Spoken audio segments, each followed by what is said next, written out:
My name's Andy Bradfield. I'm a producer and mixer based in West London. Just co-produced the new album from The Answer. I got into mixing because obviously I was an engineer, and then part of that process was you mix the project at the end, or sometimes it went elsewhere. But I found that I had a real affinity for mixing, and people started asking me to mix projects that I hadn't recorded, and that just sort of ballooned into a bit of a career, and that sort of took me in that direction. And I found I really enjoyed the creativity of that process. I actually use all the Exponential plugins now, including Excalibur, and also because I have a Bricasti in the rack, I use the M7 control, which is phenomenal. I really like Phoenix Verb, and I was interested to see what Michael would do, because I use Phoenix Verb a lot.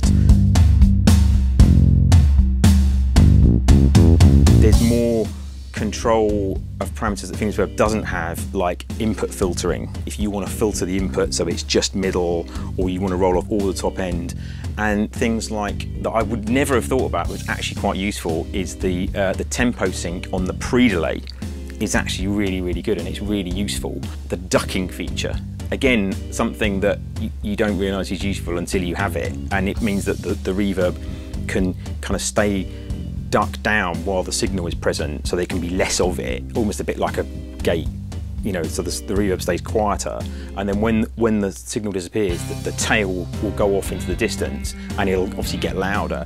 But it's actually a really clever thing and very creative.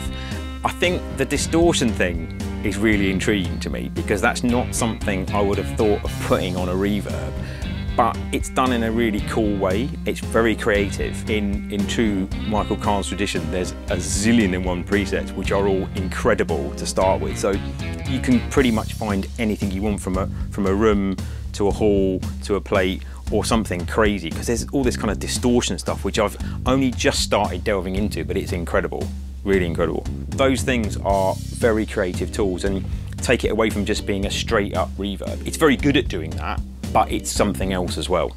It has some things that you wouldn't automatically assign to a reverb. I'm okay, filters perhaps you would, but the ducking side of things and the distortion thing takes it into a whole different creative area.